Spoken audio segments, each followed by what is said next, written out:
Surfaroo.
Coming up next. Mr. Craig, how are you? Producer well, number 3, mate. Yep, that's right. Mate, let's. What's your role? We've got number 1. We've had a talk to. That's Chris. Yep. Yep. She takes care of the big stuff. And are you more behind the scenes sort of stuff, getting all the sponsorships organised? Yes. And yeah, that's right. Yeah, Chris has handled all the schedules and a lot of the big stuff, all the finances. Steve has been heavily involved in scheduling crew, getting crew on board. Myself, I'm more in the I guess the marketing media side of it. So it's getting sponsors on board like Canon. We've got Canon on board as a sponsor. We've got Eura coffee machines.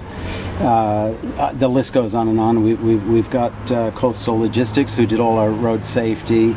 All these people have just been amazing to deal with, and it's really awesome to be able to make a low budget feature film on basically baked beans and 2-minute noodles, and yet have these great stars come aboard. And the only way we could do it is with support from the community and all of these companies.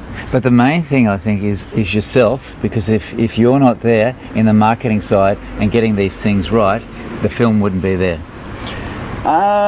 Thank you. That's very kind of you to say that, but I'd have to say that filmmaking really isn't about any one person and what they do. It's very much an ensemble.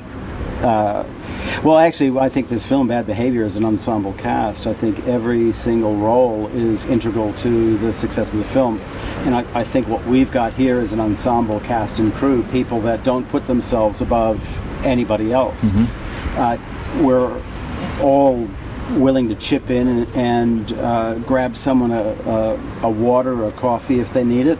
I mean, Chris would do that, Steve would do that, myself, we just, it's like a family. It's really like a family, and we've had so much fun making this because of that family atmosphere. I think that's the harder things with film. To make a good film, everyone's got to be comfortable around each other, and they've got to sort of have a great time doing it. And of course, good actors and a good crew that actually devote their time to film, because they do it from the heart, not from the money side of things. And a lot of films here in Australia are done that way, which is good. And of course, we're getting some good productions from Australia. It's only young, but I reckon we're up there. Oh, look, and I think you'll see a lot more films being made here. I know for us, we all of a sudden, and it's taken a long time, but all of a sudden things are starting to fall into place, and it's just persistence that pays off. And now we're in a position where we've managed to pull this film off. No one of us expected really this to become as good as it has become. Yet we're milking it for all it's worth, and I know just from the passion involved in absolutely everyone involved in this film, even from the passion involved in the people that at Narang Disposals who supplied the replica guns that we're using. All very important stuff, because it just adds to the value of the film. So it's just there's so many people coming together to do it. It's awesome. And now you've got to have some quick thinking there too, like yourself. Like today, Yes. you needed a bike. Yes. You're a bike rider, Yep. so you went out there and organised one straight away. Yeah. Now, if you didn't do that, we'd be waiting for ages for a bike, and it all time costs money. That's right. Absolutely. We'd have had everybody waiting. Now, as it turned out, Morgan and Wacker, who are one of our sponsors, offered to loan us a Harley for today. Because of scheduling, we needed to be able to have it tomorrow as well. Now, tomorrow's a holiday, and they're not open, so that they were more than happy to let us have the bike for a day. Cool. Well, and 2 days or a week. Coming soon. Entertainment Plus presents Pete the Surfaroo. Welcome everybody. What you're about to see is a real true blue Australian family viewing visual series with interviews, fun-packed light-hearted humour, learning experiences, and it's all full of laughs. Unbelievable interviews and stories, spills, energy and adrenaline pumping, featuring sports, celebs, health, renos, competitions, great locations, heaps of nature and wildlife, detective stories, special events and heaps more.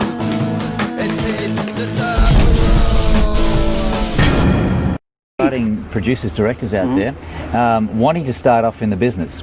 Now to create a film, Sure. what are the main characters we need to have in the film to make a film possible? Like we've got to have a director. How many producers do we need? We need actors. What else do we need? Oh wow, the list goes on and on, as I know you're aware. Producers, it's pretty much, it depends on the film. Some films you could do with one producer, depending on how complex the film is. Yep. In this case, Stephen Caldwell wanted at least one other producer on it. He invited Chris Merrick to join the team. Chris felt that it would be advantageous for the film to have me on board, and we all have our own special, I guess, niche, or what would you call it? We've all got our place, and we all have the things that we do well, and I love people. I love talking to people and seeing how we can develop some sort of a win-win situation. And we pride ourselves on everybody that's been involved in any one of our films, that they are proud of their involvement. Now, some of the gear you've got on set, I've seen some pretty spacey stuff, like you've got dollies and you've got these space-looking vehicles this guy was driving around the other day that I saw. Oh, you saw the Segway, the Yes. Steadicam. Yeah. Okay, so, well, actually, I'll fit two, because I didn't really answer the last question properly. Yeah, it's been a long day, but hey, thanks for bearing with me. Okay, first of all, what we saw the other day, you saw what was Milan on his Segway, and that's a battery-operated, what would you call it? It's two wheels, and it's got a little stand in between it. It's like a mono scooter or something. It's like just a two-wheeled scooter, and you just balance by holding onto some latches or whatever with your knees. And then he's got this great big vest on with the camera, and he, with his feet, somehow steers this thing, and it's absolutely silent. It's so smooth. We've got the most amazing shots. Yeah. With a bit of luck, we'll be able to pull some footage from one of those to show your viewers. That was a great vehicle that I saw. Oh, yeah. And there's so many new vehicles coming out in the film industry to make footage so much better. I've seen like the old cable through the bush, and they have a camera attached to it, just racing through there. That's right. Like Flying Fox, I think they call it. Yeah. So it's amazing. Like film is just so great because you're always learning. All these new ideas are coming out, and it's just a fabulous way to sort of be creative. Yes. There's and what tends to happen is you have a problem on a particular day. The director needs a particular shot. How it was planned might not work because now we've got the sun there, so we can't shoot that direction. So all of a sudden you've got to think on your feet, and someone will say, "Well, hang on, what if we?" And that's what filmmaking is. It's a lot of what if we try this, what if we do that, and then making it work. It's very creative. being creative is the major word here. And now, mate, what have you got up in the pipeline? I hear you got some really good docos coming up and more films. Look, we've got quite a few things. There's our next film, or one of the next films we planned for this year is called, the working title at the moment is The Golden Trowel. And that's an Aussie movie. It's an Aussie comedy about a team of bricklayers. And it's going to be very funny. Yeah, we're looking at some awesome cast, and then the one after that is a historical piece. It's very much an Australian drama that it covers a 30-year period from 1908 to 1938, and that's called Amakai. And it has two fictitious characters that basically interweave historical facts to quite an interesting end. Mate, it sounds good. And like you were saying, once things start happening, it's like getting on a wave. Yes. And then you're sort of on it, surfing, and you just keep going. That's right. And you mentioned about the documentaries. Yes, we're talking with a fellow who has asked us to do several documentaries. It's about a particular boat. It celebrates its 100th birthday this year. Cool. It's one of a kind. It's the last of its kind, and that's called the Golden Plover. And it's being it's having a $1 million restoration job on it at the moment up in Cairns, and we're looking at fitting it out with cameras all over to actually watch this restoration. And there's a lot of people pulling together resources, offering to help rebuild this boat because of its historical value, and for a journey back to Williamstown in Victoria, where it was actually built 100 years ago this year. Wow. Lots of things happening out there in the film industry. I hope you've all enjoyed this segment. It surely has educated me, talking to different characters on the show. As we said, no one's in charge. Everyone's sort of got their position in there. It's like a little jigsaw, but that's what makes a film a film. Absolutely. Obviously, you've got all your heads of department. Well, actually, would you like me to go through the people? I kind of missed that. If you want, you can use it or not. Sure. Pete asked before about who's involved. Like, who do you need to be able to make a film? Depends on the budget. You could use one producer or several. It just depends. Obviously, you need a director, someone to tell the actors and also the other heads of department what is needed to get the meaning of that shot or the feeling for that shot. And of course, that's conveyed by either lighting, camera angle, all sorts of different things.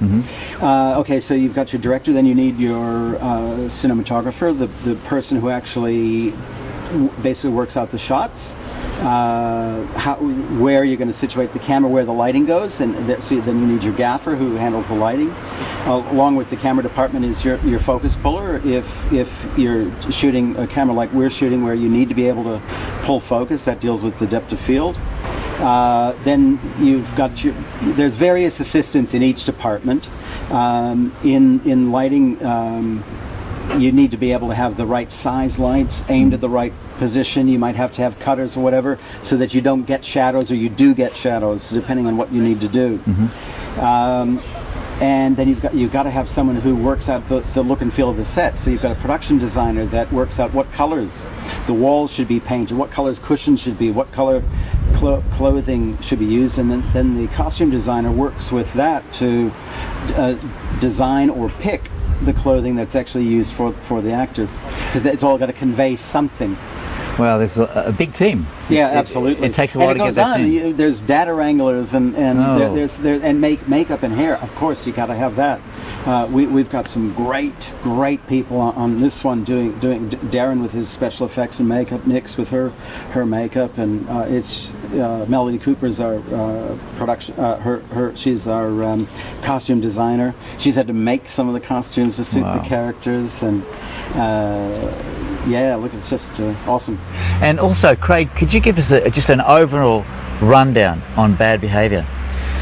Well, I think John Jarrett summed it up in one sentence, and that is that Bad Behaviour is a serial killer thriller. Mate, that sounds good. We'll keep you intrigued. if you got to go out and see it and enjoy it. Aussie production. And now, how about having a look at a little bit of bad behavior? Ever gotten into trouble? Like serious trouble?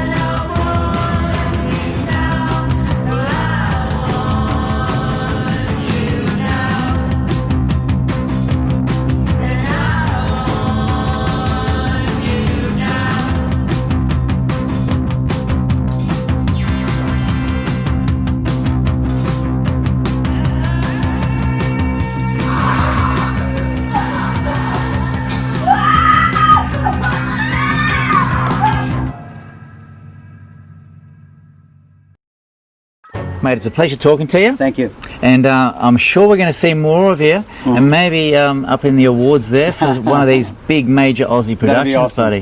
Thank you very much. All the best, buddy. Appreciate it.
How are you? Pete the Surfaroo, Gold Coast, Queensland, Australia, and the famous icon place on the wall, Cavill Mall. Special guest here, Mr. Joel the man. How are you? Hey Pete, how are you? Really, really good, mate. Now, Joel has been performing here for a few years. He's one of our local dudes here. If you come to the Gold Coast, make sure you drop in and see Joel. His show is fantastic. One to see. Now, mate, just tell us a little bit about your show, what we're going to see. Yeah, man. Well, I've been performing since I was 11 years old, so I do a lot of juggling. I juggle knives, fire, chainsaws in my big show. I juggle a baby as well. I've performed all around the world. It's all I've ever done. Mate, and of course, your home base is New Zealand? Yeah, that's right. I'm from New Zealand, but I live here now on the Gold Coast. It's beautiful weather most of the time, except for this weekend. It looks like it's going to rain a little bit. Now, mate, we've got the street entertainers coming up pretty soon here every year. Now, you partake in that too. We do get a lot of talent from all around the world, wouldn't it? Yeah, man. People come from all around the world, from Europe, America, all around Australia to see the shows and perform in them. I'm in it this year, every Easter on the Gold Coast. They all come down, so it's a great time and lots of talent, and the whole place just gets packed with shows and entertainment. Now, with your job, you travel all around the world. Just for those viewers out there that say the young kids or who, even budding old mums and dads, if you want to get into this business, what's the easiest way to do it? Do you have to have those talents that you have got, train for it, or is it just natural, mate? Yeah, man. Look, I'm the most unnatural, uncoordinated person in the world. So if I can learn, anyone can. I started when I was young, kept practicing, learned how to juggle balls, went up to clubs, knives, fire, chainsaws. It's just a steady slope. Don't start with anything too dangerous at the start, and just get out there, do your show. I did my first show when I was 11, but it doesn't matter if you're 11 or a 91. You can just come out and do a show. It's great fun. Watch this one, I'll viewers. get to lie down on the ground, Pete. Okay. Yeah. No worries, mate. Okay. I'll lie down here. Yeah. Okay. Legs together. This is going to be scary, man. Holy moly's. We've got knives dangling everywhere right above me. This is what you call trust, mate. All right. Scary stuff. Ah, he's going straight over. Mate, whoa, that I'll tell you what, that is knife grinding there. Mate, Well done, Pete. oh, shake your hands, that was a really good show. Pete the Surfaroo, catch you next time. Joel the man, Cavill Mall, Surfers Paradise, Gold Coast, Queensland, Australia. Yeah! Ho. Hey guys, Pete the Surfaroo here.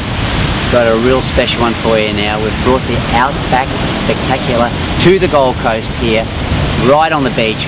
We're going to check out this huge jigsaw bull and some horse riding right here in the sand, and of course our man Mr. Lockie's going to show you all about what's happening here on Surfers Paradise Beach, Gold Coast, Queensland, Australia.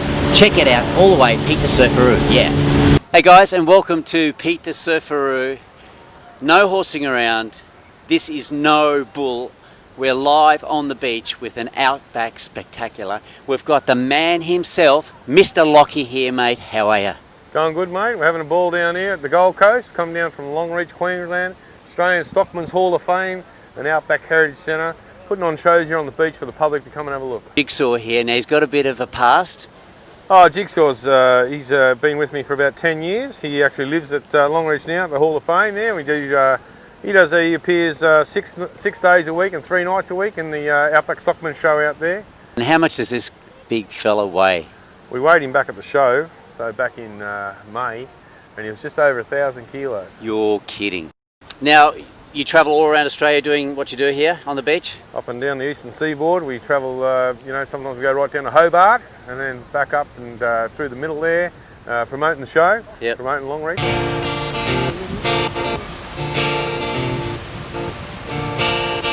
This ain't a job, it's a way of life. Working across the country from the coast down to the bay. Out on the land, daylight till dark. This ain't a job, it's a way of life. Breaking horses, working dogs, mustering cattle. Out west you'll spend some big days in the saddle. Come up and sail, bang the tails and send them away. Till the routine send them off the sail. This ain't a job, it's a way of life. Working across the country from the Gulf down to the Bay. Out on the land, daylight till dark. This ain't a job, it's a way of life. This ain't a job, it's the way of life. There we go. Thank you very much, everyone. We've got the audio there. I know it's a busy day for you. The boys here want to get in some shades. Pleasure talking to you. Thanks very All much. the best with your travels. Good on you. All the way. Peak Thanks for having Surfaroo, us. yeah.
Well, it's that time again to say goodbye from Pete the Surfaroo and his team. Until we meet again, check out.